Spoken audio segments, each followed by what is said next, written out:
All right. Welcome, everyone, and thank you again for joining us this evening for our webinar, Inclusive History, Defying Gender in Early New England. My name is Brittany Jarsma, and I am the Collections and Research Public Programming Specialist here at Old Sturbridge Village. People have always had multifaceted identities, often not acknowledged in the historical record, so tonight we will be hearing a few stories of early New Englanders who defied the bounds of gender set by their society. And to guide us through this history, we are joined by historian and curator of mechanical arts, Tom Kelleher. But before I pass things over to Tom, I would like to share a land acknowledgement. Old Sturbridge Village is located on the traditional land of the Nipmuc peoples. New England and the rest of the United States consists of land expropriated from Native American peoples. We honor the land and the indigenous peoples who have stewarded it throughout the generations and continue to steward it today. And a couple more reminders before we begin. This program is being recorded and it will be posted on the Old Sturbridge Village YouTube page, which I encourage you all to visit. There will also be a question and answer session following our discussion tonight. So I invite our live viewers to submit questions at any point during the presentation in the Q&A feature at the bottom center of your screen. And now, without any further ado, I will pass things off to Tom to begin his presentation. Thanks, Brittany. Can you hear me? It just occurred to me that that I'm not sure if I have a microphone in this office or not. I can hear you. You can hear me okay. Wonderful. Okay, well, thank you. Let me just turn off the flashlight I turned on. There we go. So anyway, as Brittany said, we're going to talk about some stories of gender nonconformity in early New England. And as you all know, history is the stories of people who came before us, but people have always used history to justify and influence the present. As but one example, Napoleon famously said, "History is a set of lies agreed upon." Well, that cynicism aside, people have always had multifaceted identities, not often acknowledged in the historical record. So it's ahistorical to conceptualize our past without including the lives of people with various sexual orientations, gender identities, ethnicities, faiths, and cultures. That said, mainstream New England society in the 19th century routinely denied, persecuted, and sometimes even criminalized behavior that did not conform to a binary heteronormative ideal. They saw such behaviors as a threat to stable social order. Note that they focused on what they saw as disruptive behavior, that is, actions, not expressions of individual personal identity so much as we tend to today, more what people did than who people felt they were. But they felt those behaviors threatened their patriarchal society that was based primarily on the family unit, not on the individual, as I would argue our society today focuses. By and large, the idea of non-conforming individual personal identity probably would not have even occurred to most of them. The vast majority accepted and conformed to their culture and lived and thought as part of that sexually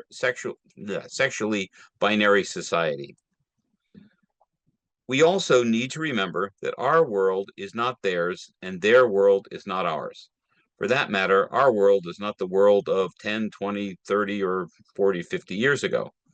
By the way, I'm not trying to imply anybody's here. We know Ellen DeGeneres is a proudly gay woman, and I'm not implying that Katharine Hepburn or Julia Roberts or Diane Keaton or Princess Diana's expressions of their own personal sexuality. I'm just pointing out that they're all wearing very, very culturally male defined clothing, even though tailored for them. So what today is normal and accepted has not always been so. By and large, people, at least here in Massachusetts, today have more personal freedom to imagine and express themselves as never before. Much of this is relatively recent. For example, Massachusetts only decriminalized homosexual behavior in 1974, and the U.S. as a whole did not do so until 2003. Massachusetts made same-sex marriage legal in 2004 and only became so nationally 10 years ago. People in the early 1800s, however, lacked the social freedom to openly discuss such matters as same-sex attraction or gender identity not conforming to biology. Sex is biological, but gender is and its expression are socially determined. In simple terms, I would say it is who wears the pants, or boys don't cry, or girls are sugar and spice and everything nice. Let me tell you a personal thing. It's not all that deeply revealing, but when I was young, only hypersensitive, hypermasculine soldiers and sailors had tattoos, whereas I think now one in three Americans has them. Um, and they're very widely accepted. As a little boy in the 1960s, my parents would not let me have a G.I. Joe doll because it was a doll, and boys did not play with dolls. Although now that I think of it, I guess it was okay to have little smaller plastic toy soldiers because I had lots of those. I also wanted, conforming to Madison Avenue, I also wanted, but it was denied to me as improper for a boy, an easy bake oven. Heck, I was not really trying to express my feminine side. I just wanted to make and eat chocolate cake whenever I wanted. Um, I'm sure some of you may recall the old 1970s sitcom All in the Family and its nostalgic theme song, Longing for the Past. Um, I'll just read the lyrics. I'll spare you either Archie and Edith singing or my own, but it begins, boy, the way Glenn Miller played songs that made the hit parade. Guys like us, we had it made. Those were the days. And you knew who you were then. Girls were girls and men were men. Mister, we could use a man like Herbert Hoover again. I'll stop that part. Regardless, I'm sure all of you have your own similar memories, depending on your age and culture. People in the early 19th century lacked the breadth of self conceptualization, much less the vocabulary to describe differences from the social norm, and were often reticent to use even the often imprecise and now frequently offensive descriptive words that they did have. As Professor Jen Mannion of Amherst College, a leading scholar on the topic of gender identity and the author of Female Husbands Trans History, has observed, quote, 19th century people did not have gender identities as we conceive them today, end quote. Gender was primarily what one did, what you wore, with whom you were physically or emotionally intimate, work you did, etc., based primarily on biological characteristics, not necessarily who one was inside. For a variety of motivations, from social and economic opportunities denied women by that patriarchal society, or to whom they were romantically attracted, or other reasons, a very small minority of people in the past surreptitiously identified with a gender that did not conform to their biological sex. Actual laws against expressing a gender not biologically assigned, what was later called cross-dressing, or later in the 19th century called masquerading laws, that penalized people for not sartorially conforming to their cisgender, did not appear until the 1840s, mostly then on the frontier states, the western states, places like Missouri and Ohio. Yet prior to that, and here in the eastern states, social pressure and statutes mandating, quote, public decency or prohibiting vagrancy suffice to generally enforce non-conformative, normative, excuse me, to enforce normative conformity. Later, those who did not conform were labeled insane and institutionalized. Homosexual behavior was very much a crime, indeed, until 1804, and in most states, but until 1804 here in Massachusetts, for example, it was indeed a capital offense, and it was a capital offense in South Carolina until 1873. Although after the early 1700s, no one was executed for it. Indeed, no one was even prosecuted for it until the 1870s, uh, when it was no longer a capital crime. I should mention, just to show I think it's illustrative of how the 19th century thought about homosexual behavior. The law simply called sodomy. They didn't use the word sodomy in the law. The law said the abominable and detestable crime against nature. And the penalty in the 1830s, the time we show at the village, was 20 years in prison. But again, no one was prosecuted for that until 1873. And quite frankly, not to get into all the topics of homosexuality here and the way the 19th and 18th centuries dealt with it. Every time someone was prosecuted in the colonial or early republic here in New England for homosexual actions, they also involved underage children, and they involved force. But anyway, I'm getting off topic. So as I said, prosecutions, much less convictions, were rare indeed. Still, the societal censure and penalties that people risked if that behavior were discovered were considerable. So as historians, we know of them only when their secrets were exposed. We cannot know the whole reality, but just glimpse little bits and pieces. This is perhaps a little on a tangent, but I think it'll come out. When I was in graduate school studying ancient history, I mostly studied modern history, but I had a seminar on ancient history. I was told that understanding what happened a couple thousand years ago was like trying to describe the palace at Versailles by peeping through keyholes and nothing else. And I guess that's what we're doing to try to reconstruct this past. But anyway, I leave it to you to infer the joys, the sorrows, the challenges of the lives that many people lived in our past. As historians, I think we must not be too quick to excuse or condemn people of the past, but generally practice cultural relativism, the idea that a person's beliefs, values, and practices should be understood based on that person's own culture, not on those of another's culture. We must also do our best to explain past people and their cultures in ways that modern people can understand.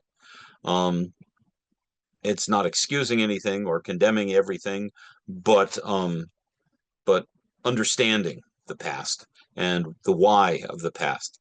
In my opinion, I think we have a responsibility both to the living and the dead. The majority of early 19th century New Englanders were the biological and theological descendants of the Puritan mothers and fathers who colonized the area in the 1630s. Like their forefathers, most were, to varying degrees, Bible-believing Christians, indeed Protestant Christian zealots. They had no theory of evolution. Indeed, Charles Darwin only published On the Origin of Species in 1859, and the voyage of HMS Beagle, where the ideas supposedly got their start, only occurred from 1831 to 1836. And it was just a different time and place. The famous Scopes monkey trial, in which a Tennessee teacher named John Scopes was fined for teaching evolution, was not until 100 years ago in 1925. And indeed, millions of Americans today still hold to divine creationism and not evolutionary theory.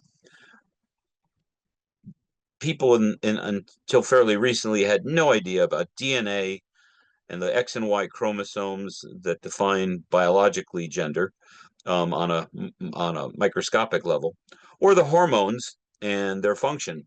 They weren't even discovered and beginning to be understood, the role of any hormones at all, until 1903. My point is that although people of the past, they quietly recognized what some have called a quote third sex of a few people with biological ambiguities, early New Englanders largely believed in a binary heteronormative society. Most people were either men or women and should accordingly follow the socially prescribed rules for their gender. Like Archie Bunker saying, girls were girls, men were men. I would remind you that sex is biological, but gender is a social construct. Anyway, back to the past.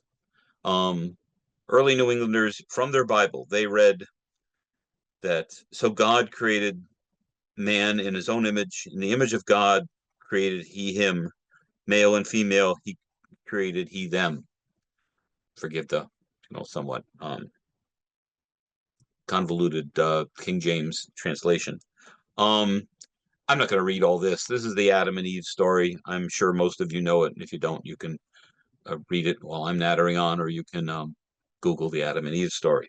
But it also very much spells out the two genders. Early Anglo-American society was largely homosocial, that is, with separate and distinct spheres for men and women based on, quote, natural characteristics of each sex. Most social activities were same-sex, men's clubs, women's activities, men's activities. A contemporary summed it up, George Washington Burnap being that contemporary, quote, the God who made them, namely the two sexes, knew the sphere in which each of them was designed to act, and he fitted them for it by their physical frames, by their intellectual susceptibilities, by their tastes and affections. In general, women, especially the growing middle class, were encouraged to look inward to the home and family as nurturers, while men dealt with the wider world of commerce, politics, and war. In 1966, historian Barbara Welter called this philosophy, quote, the cult of domesticity.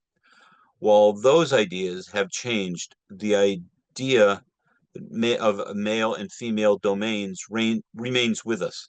For example, only 1 in 10 American nurses today are men, and only 1 or 2 in 100 construction workers today are women.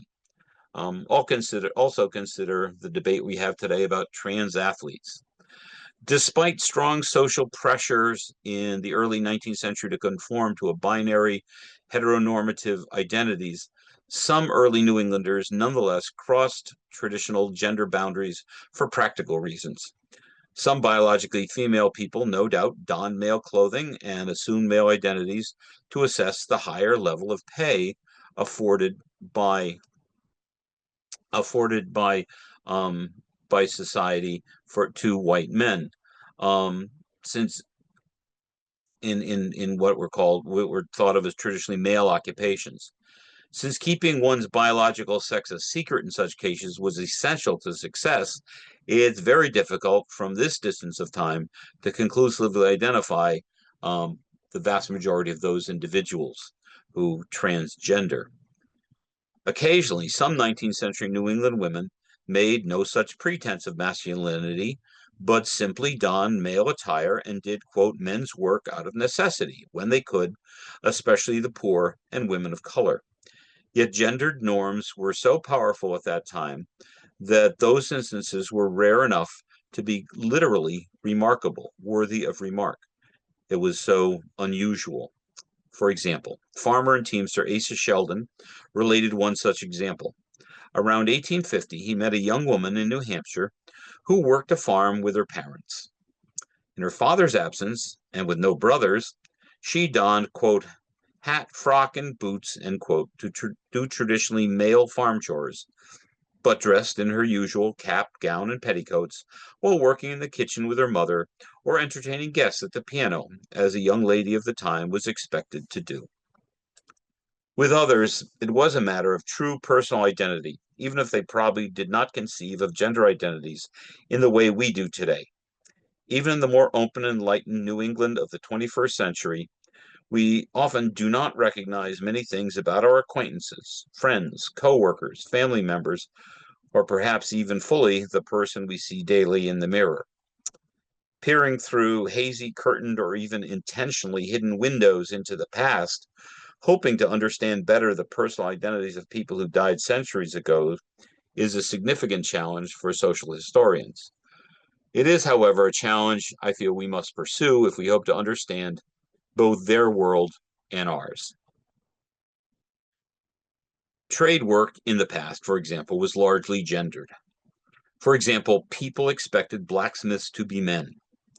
That is why in 1741, William Hutton was shocked when he visited Birmingham, England.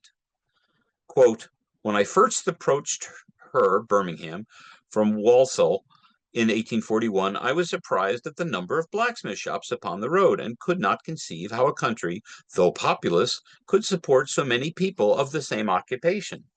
In some of these shops I observed one or more females, stripped of their upper garment and not overly charged with a lower, wielding the hammer with all the grace of the sex.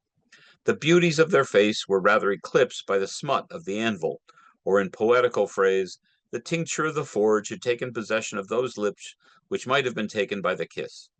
Struck with a novelty, I inquired whether the ladies in this country shod horses, but was answered with a smile, they are nailers. End quote. Hutton had not seen female blacksmiths, as he presumed, but the reality of early capitalist industrialization. What he saw were desperately poor people of both sexes manufacturing nails for distant markets in an effort to eke out a living. They were not independent, highly skilled tradespeople. Poverty could negate gender when necessary. Let's consider the lives of a few early New Englanders who crossed the normative social boundaries of gender. In the winter of 1730, long before genetic testing and gender reveal parties, a child was born to John and Thankful Lewis in Yarmouth, Massachusetts, on Cape Cod. The newborn ambiguously had aspects of both male and female genitalia, what today we would call an intersex person. People at the time understood that such things sometimes happened. They saw it with farm animals as well. They used the word hermaphrodite to describe a person or animal with anatomy that was not unambiguously male or female. Today, of course, it is offensive to label people with that word. Then as now, this natural manifestation among people reflected in a small but significant portion of the population. A recent article stated, quote, it is estimated that up to 1.7% of the population has an intersex trait, and that approximately 0.5% of the people have clinically identifiable sexual or reproductive variations, end quote. While sex is a biological classification, as we talked about before, gender is a social construct that can vary across cultures. Early New England was nonetheless a sexually binary society, with dress, work, and much more dictated by gender norms. John and Thankful had to choose a gender to assign their child. The parents decided to raise their baby as a female and had her baptized as Deborah. Since Deborah and her parents moved to soon Deborah and her parents moved to Tisbury on Martha's Vineyard, where she grew up and lived as a girl, then as a woman for over 3 decades. She probably never was examined by a pediatrician or other doctor for that matter. Perhaps at puberty, Deborah's body manifested characteristics that were more masculine. We cannot know that now, and what questions and feelings went through Deborah's mind. We can't know either. What we do know is that Deborah maintained an outwardly female identity into her early 30s. However, that changed in 1764. In the summer of 1764, Anne Luce, an unmarried 23-year-old woman in Tisbury, became pregnant. Local officials in early New England routinely interrogated any single woman found to be with child to ascertain paternity and to ensure financial support for the child if the parents did not marry. Punishment for the crime of fornication might follow, or at least be used as a threat to extract the desired information from the mother-to-be. Anne swore that Deborah Lewis was the father of her unborn child. Whatever now unknown reactions neighbors, or even Deborah herself, may or may not have felt, Deborah accepted responsibility for the child, donned male clothing, adopted the name Francis, and embraced a new masculine identity as a husband and a father. On August 16th, Francis married Anne, and going down the road so many accused New England fathers had before, and would continue to do so. Indeed, Salem and Sally Spurtown, whose house we have here at Old Sturbridge Village, and Emerson and Laura Doan Bixby, whose house we also have here at Old Sturbridge Village, were both expecting when they were euphemistically, we were both expecting what was then euphemistically called, quote, early babies when they married. Those are just two examples. Anyway, evidence of the birth of Francis and Anne's child cannot now be found, however. The fetus may well have died before full term, or perhaps the birth was not properly recorded, or the records have since been lost. However, Francis and Anne welcomed a daughter named Rhoda into the world on November 11th, 1765. On May 6, 1769, a son named Freeman arrived. Another girl, Lovey, was born in April of 1775, and Warren came in April of 1779, and finally Edmund on August 11th, 1782. The first three eventually married loose cousins in that tight-knit island community there on Martha's Vineyard in the town of Tisbury. Anne died in 1819, and Francis himself passed at the ripe old age of 93 in January of 1823, survived by numerous descendants. The February 5th, 1823 edition of the Providence Gazette reported, along with other papers throughout the nation, quote, died in Tisbury, Martha's Vineyard, Mr. Francis Lewis, age 93, 32 of which years he dressed as a woman and was supposed to be such. After that, he took his proper apparel as a man and passed the remainder of his life in the marriage state, and has left numerous descendants. The family has always deserved and received the respect of those who knew it. End quote. In my opinion, well-deserved respect indeed. Despite transgender, Lewis was respected despite transing gender, Lewis was respected for following the society's rules. Deborah was assigned female in good faith by her parents and lived accordingly. When Jane became pregnant, it became obvious that a mistake had been made. Lewis did what the society required, assumed a male identity as his biology signaled, changed his name and his clothing and his lifestyle, married the woman he impregnated, and seems to have been thereafter a good husband, father, and grandfather.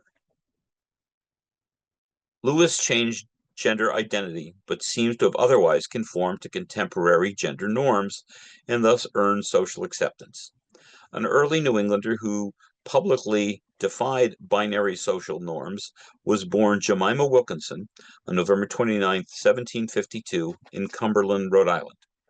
One of 12 children of a prosperous Quaker family with a farm, at age 23, Jemima drew the ire of her Quaker meeting by attending a New Light Baptist revival service in the religious upheaval known as the First Great Awakening, and the social and political turmoil wrought by the Revolutionary War. Her Quaker congregation in Smithfield, Rhode Island, dismissed Wilkinson for apostasy in August of 1776, as they had earlier shunned some of her brothers and sisters for other offenses. Jemima may well have been wrestling with another personal decision beyond eternal salvation. At 23 years old, most young women were contemplating marriage and motherhood with all the profound life changes that they entailed. We have several examples of young women writing with trepidation, even fear, in letters and diaries, of the risks and responsibilities and loss of independence that marriage and motherhood would inevitably bring. Quakers do not have an ordained clergy, but they do have a long tradition of female preachers. Jemima soon went beyond this, however. In October of 1776, she contracted a severe, life-threatening fever, probably typhus, we don't know for sure. Surviving the illness, but claiming that Jemima had in fact died, yet God reanimated that body with a genderless spirit sent to save sinners, known henceforth as the public universal friend. Neither male nor female, the friend dressed androgynously, and there's some pictures on the screen, both a contemporary drawing and a contemporary portrait painting. What was I going to say? The dressed androgynously, you can see, in male clerical robes, but wore petticoats underneath. Sported a man's broad-brimmed hat, but women's shoes, wore hair cut short on the top, but with long, curly black locks cascading across the shoulders. Um, Followers often referred to the friend as he, but the friend generally eschewed personal pronouns. The friend published a collection of Bible passages entitled The Universal Friend's Advice, and that was in 1784, and the friend signed it, Thy Friend and Brother. When challenged with the direct question, What are you? The friend replied with God's words to Moses in Exodus 3:14, quote, I am that I am. The friend and a band of disciples, including Jemima's father and some of Jemima's siblings, began to travel and preach a blend of Quaker and New Light Baptist theology throughout southern New England and Pennsylvania, eventually attracting hundreds of followers, even some prominent wealthy individuals. The friend preached repentance, condemned slavery, and encouraged celibacy. Some followers proclaimed the friend as a Messiah, which predictably stirred the ire of the wider world. The friend never explicitly made that claim, however. The numbers of followers grew, and they soon built meeting houses in New Milford, Connecticut, and East Greenwich, Rhode Island. In 1788, some of the public Universal Friends followers settled in the then wilderness of Western New York to escape perceived persecution. It was called wilderness by the Europeans, of course. The Iroquois and other indigenous people had been living there for thousands of years. Anyway, the friend, too, moved there in 1790 and moved even farther west in 1794, founding a town on Keuka Lake called Jerusalem. It was no paradise, however. Over time, discontent grew. Disputes and lawsuits over land ownership, power, and the Friends' leadership fragmented the society. Some disillusioned followers even tried to have the Friend arrested for blasphemy. The Friend's health declined in the 19th century, eventually succumbing to congestive heart failure in 1819. Followers placed the body in a coffin with a glass window and eagerly awaited the Friend's resurrection. When that did not occur, 4 days later, they buried the decaying body of the public Universal Friend in an unmarked grave.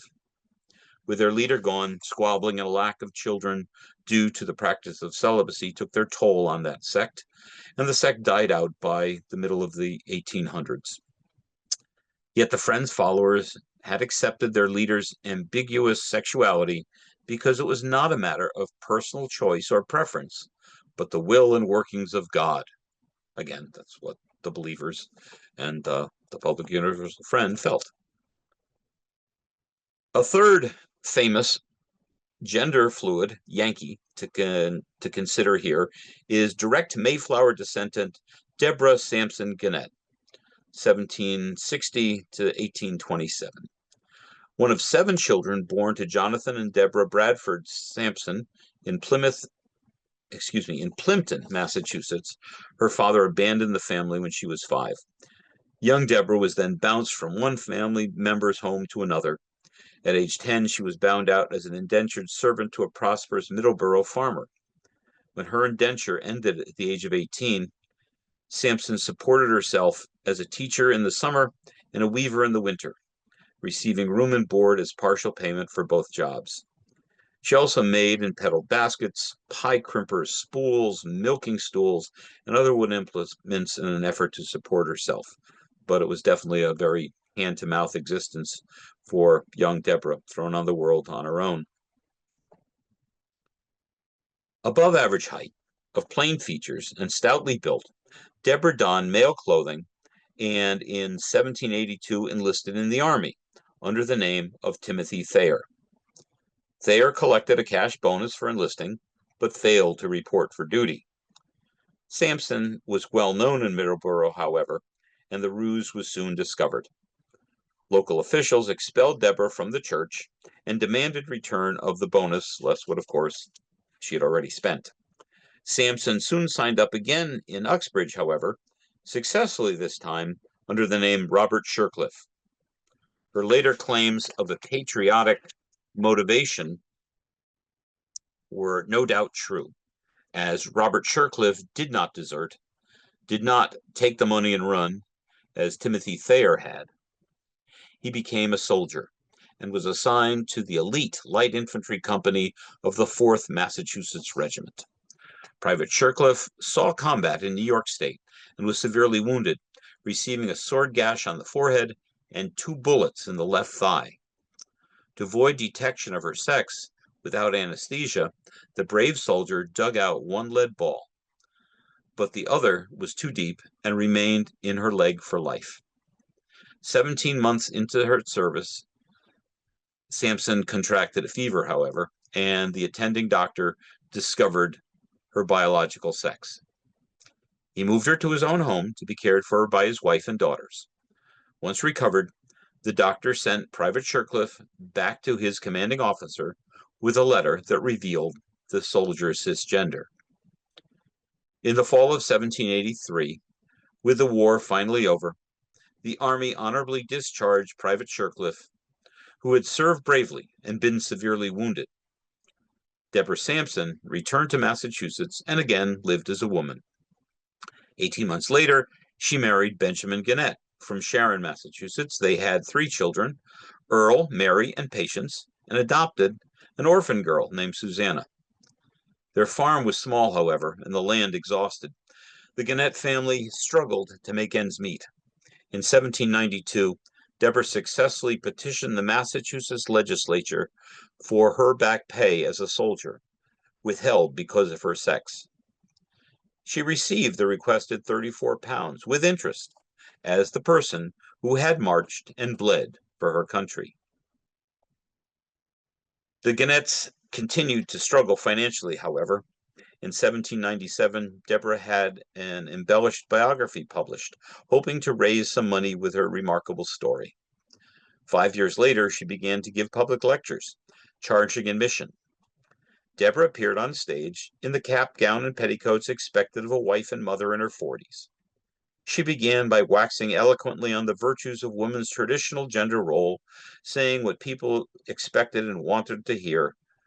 Sampson then left the stage, Mrs. Gannett then left the stage, returned in her army uniform, and demonstrated complex musket drills to the surprise and delight of the audiences, proving that this middle-aged wife and mother was indeed a genuine wounded veteran and war hero. Neither the book nor lectures generated sufficient funds to support her family, however, so she was forced to borrow money from friends, including Paul Revere. With his help, Deborah was successfully petitioned Congress in 1805 for a federal pension as a disabled veteran. She received $4 a month, increased to $76.80 annually in 1816. This permitted her to pay off her debts and improve the family farm. Deborah Sampson Gannett died of yellow fever in 1827, and 10 years later, her widower Benjamin was awarded survivor's benefits, although he died before he could collect. The congressional committee that authorized it in 1837 observed that the American Revolution, quote, furnished no other similar example of female heroism, fidelity, and courage, end quote. They were wrong. Deborah Sampson was but one of many cisgender women, as well as transgender and intersex people who fought as men in that and America's other wars. She just happens perhaps to be the most famous. By the way, I put these pictures up here that because they're ridiculous. You Google Deborah Sampson images, this is the nonsense you get. A very pretty woman dressed as a soldier in the center and on the left, and on the right, on the left, in a tailored suit, much like Julia Roberts was wearing, or Diane Keaton was wearing in an earlier slide, with her hair down in a way that she never would have worn it at the time, with the frilly sleeves of a woman. It's utter nonsense, but that's what modern conceptions of Deborah Sampson want her to be. Anyway, I would ask you to consider General Kazimierz Pulaski, 1745 to 1779, quote, the father of the American cavalry, end quote. He was a brave Polish nobleman and warrior, exiled from Europe, who saved the life of George Washington I think was at the Battle of Brandywine, and later died for American liberty at the Battle of Savannah. He was probably an intersex person, although much ink has been spilt on both sides of the debate of the general sexuality. Extensive study of Pulaski's remains have confirmed through DNA analysis that the skeleton is indeed that, both of the general and characteristically female. The medical details do not matter to us here. The point is that the past, the present, and the stories of people are more complex, and I would say more interesting, than some may assume them to be. Also consider other women who fought in America's wars throughout the centuries, either as women, like the fabled Molly Pitcher, whatever her real name was, or those wearing men's clothes whose biological sex remained a secret. They risked life and limb, hunger, and more, and some indeed died for the nation's cause, buried without their secrets being discovered. From a modern viewpoint, sexuality, that is, sexual orientation, is very much a part of personal gender identity. Although I would argue that from the vantage point of the past, it is perhaps another topic. Be that as it may, I will tell you one more story here, that of Charity Bryant, 1777 to 1851, and Sylvia Drake, 1784 to 1868, of Weybridge, Vermont. Both conformed to their society's prescriptions of gender, except in one respect. Neither married a man. They instead lived together in a loving union that lasted for 44 years and were tacitly, if not legally, recognized by their neighbors and family as a married couple. Raised in Massachusetts, Charity Bryant developed into an intellectually brilliant and strong-willed woman, sometimes described as sometimes described as somewhat masculine. Rejected by her family at age 20 and vowing never to marry, she worked as a teacher, which brought modest pay and lodging in various towns. Charity engaged in several passionate same-sex romantic affairs, abetted by the then common norm of same-sex sharing of beds. These relationships incited considerable local gossip, however, often prompting Charity to relocate. In this romantic age, I mean romantic in a classic sense, not as in a lovey-dovey let's send roses sense, but in this romantic age, however, close emotionally, if not sexually intimate relationships were encouraged among young women, as they often forged social connections that resulted in traditional heterosexual marriages with brothers or cousins of their friends. While visiting friends in Weybridge, of course, these are two of our interpreters at Old Sturbridge Village. They're not Charity and Sylvia. But while visiting friends in Weybridge in 1807 at age 29, Charity met Sylvia Drake, a slender, pious, and studious young woman whose family had moved to Vermont after losing their home in Easton, Massachusetts. Charity and Sylvia soon recognized that they were soulmates and formed a lifelong bond. They rented a quarter-acre plot from a widow and on it built a 12-foot by 12-foot one-room house in which to live and work. Eventually, their skill and diligence with needle and shears allowed them to add on several more rooms. They took on a series of apprentices through the decades, many of whom boarded with them for months or even years at a time. Living modestly and laboring assiduously, Charity and Sylvia earned enough for both to support themselves and to be very generous to their many nieces and nephews with whom they forged close bonds, sundry charities, the local church in which they were actively involved leaders. Over the years, Charity and Sylvia came to be recognized by their family and community as a married couple or something akin to it, albeit with varying degrees of approval. Charity tacitly took the role of a husband, and Sylvia of wife, within that idea of cult of domesticity, and one looks to the world and one looks to the home, within their, I put it in air quotes, marriage, that they remained equals with their own independence in a way nearly impossible for heterosexual couples at that time. The sexual nature of their relationship went largely unspoken, except perhaps in private. Charity and Sylvia were not perceived as a threat to society, however, as both largely otherwise conformed to female gender roles and behavior. They were nurturing siblings and aunts, and except for not marrying men, they publicly upheld and warmly cultivated close family bonds. They were active and influential members of their church. Charity and Sylvia were also not the first nor the last queer couple that survived by living quiet lives of open secrets. The policy of don't ask, don't tell long antedated the 1990s. In other words, early New England did not condone same sex relationships, but it seems not to have actively persecuted them either if they were kept discreet and private. In a word, secret. Part of that secrecy was outwardly conforming to socially dictated binary gender expression. Other people in early America secretly adopted male identities, as Deborah Sampson Gannett had in 1781. We have to remember that identifying as a non-biologically conforming gender was always a closely guarded secret. She did everything she could to conceal her biological sex to avoid severe social and legal repercussions. So we should not see this as we might a modern, proud, or even defiant expression of identity. When it happened, it was usually a biological female attempting to, quote, pass as male and thereafter living life as a man.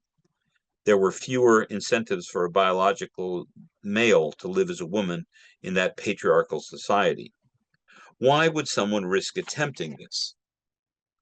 Money. Money was a strong incentive, as orphan Deborah Sampson demonstrated by claiming military enlistment bounties, as Robert Shercliffe.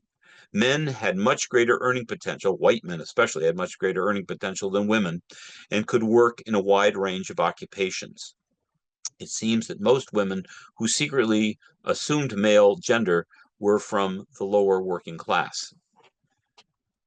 In addition to soldiers, there were sailors who were biologically women, including Pirates Anne Bonny, Mary Read, and Mary Critchett. Although they wore men's clothes and acted as men, did, how much were they really keeping their actual biological sex a secret? Or we could consider Joan of Arc, the 15th century teenage peasant girl who donned men's armor in the 100 Years' War to rally French troops in support of King Charles, saying she had divine directions to do so. Captured and turned over to the enemy English, they burned her at the stake for heresy, which included wearing men's clothing.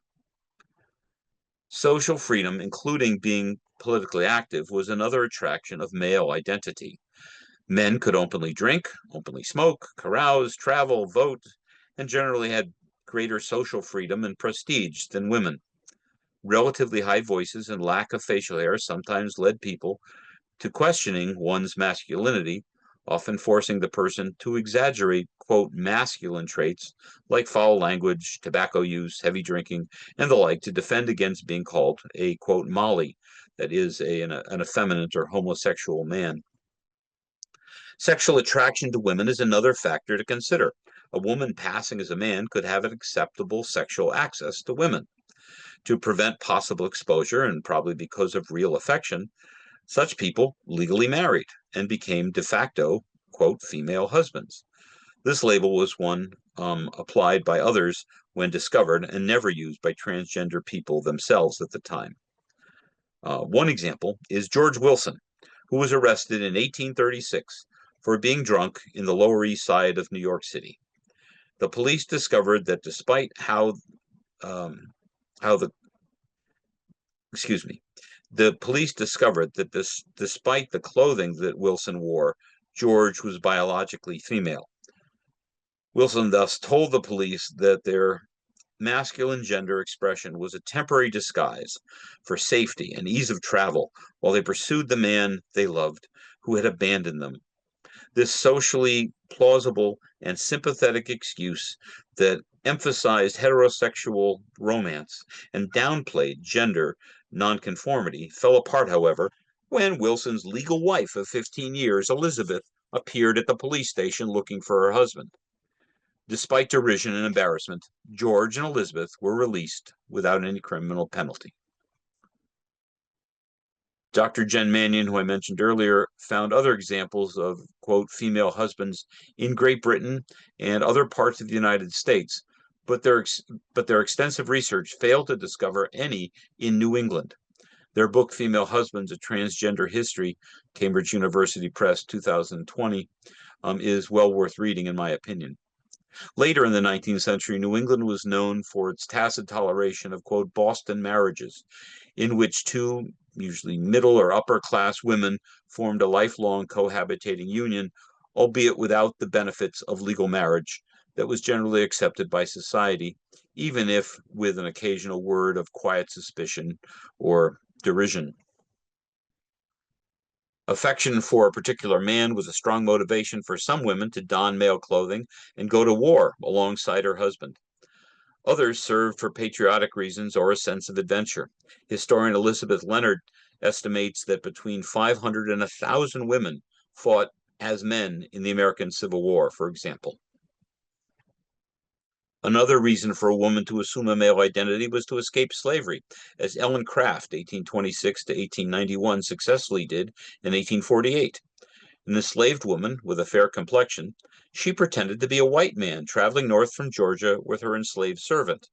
In reality, the servant was Ellen's husband, cabinetmaker William Craft, 1824 to 1900. Once they had reached freedom, however, Ellen donned women's clothing and otherwise resumed her female gender. Men have likewise donned women's clothing as a disguise to effect an escape, as the Stuart pretender to the British throne, Bonnie Prince Charlie, Charles Edward Stuart, did in 1746 when his forces were defeated at the Battle of Culloden.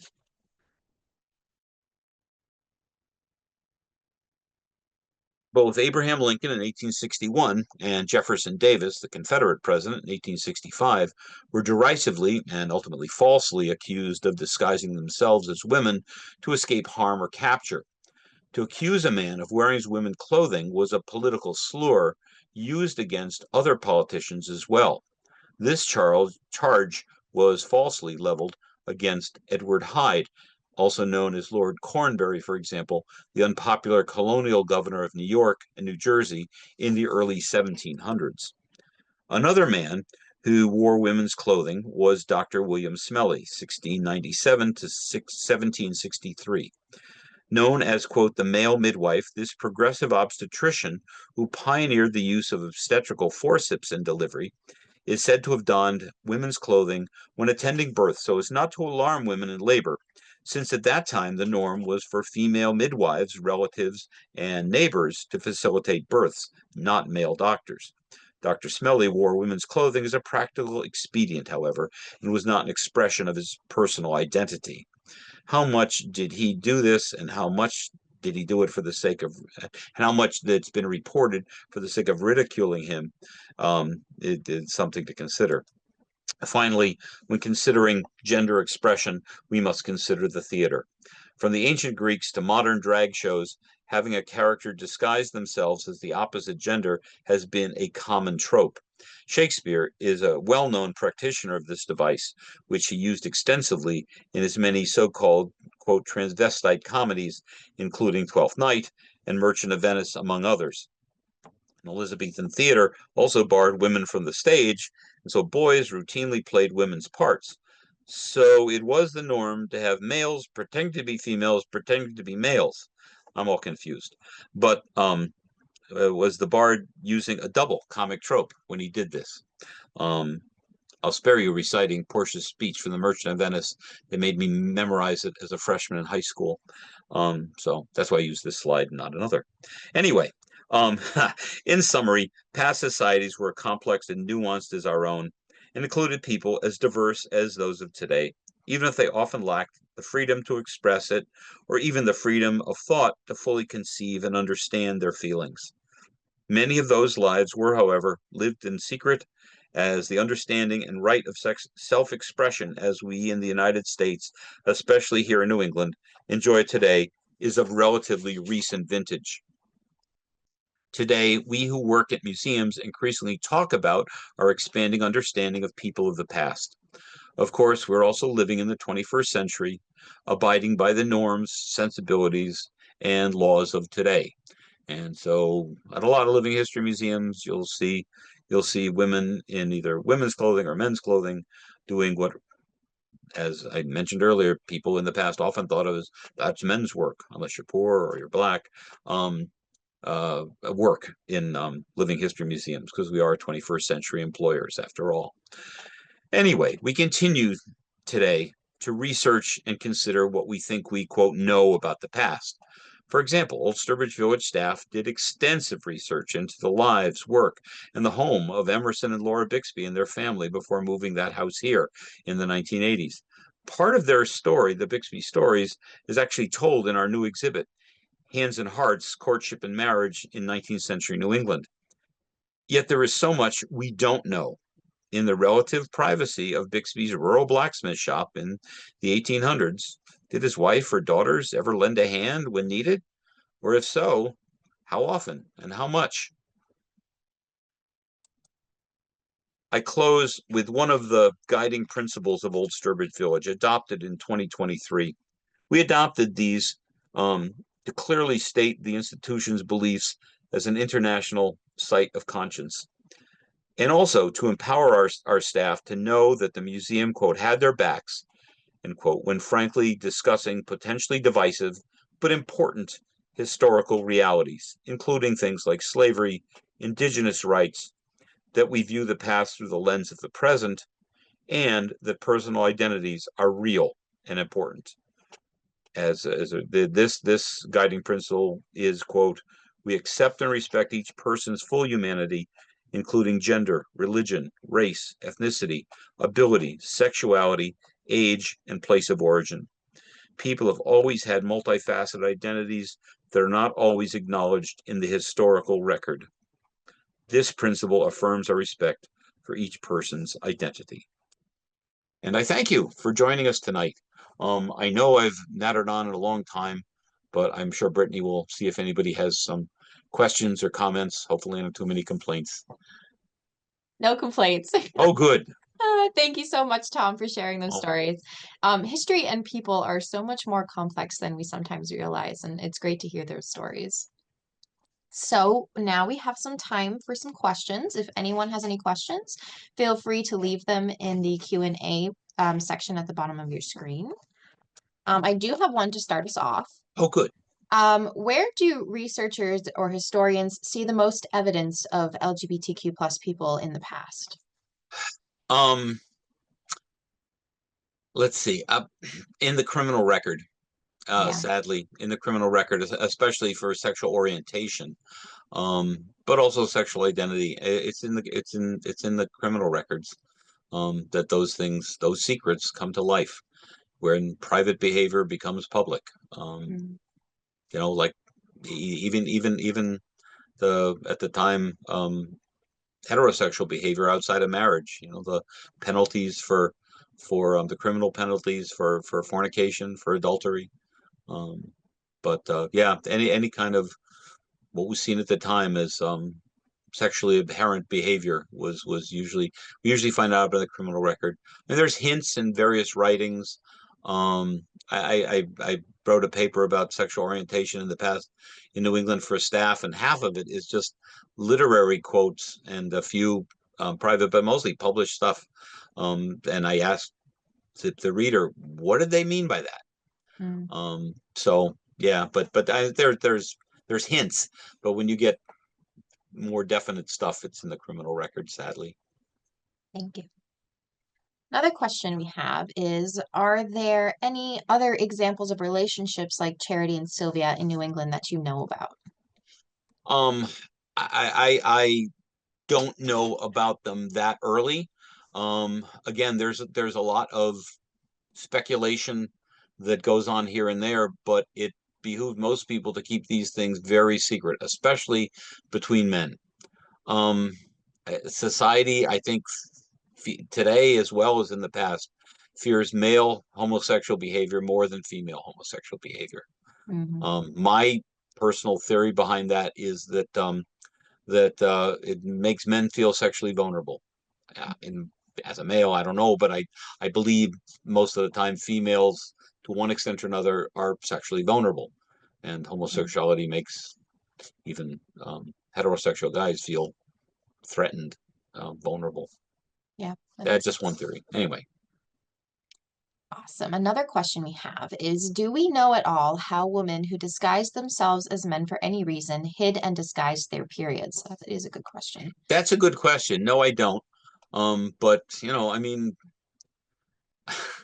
unless somebody shares it, I mean, I personally can't tell when my female colleagues and such are, having their monthly cycle. I mean, it's just something they keep private, and there you go.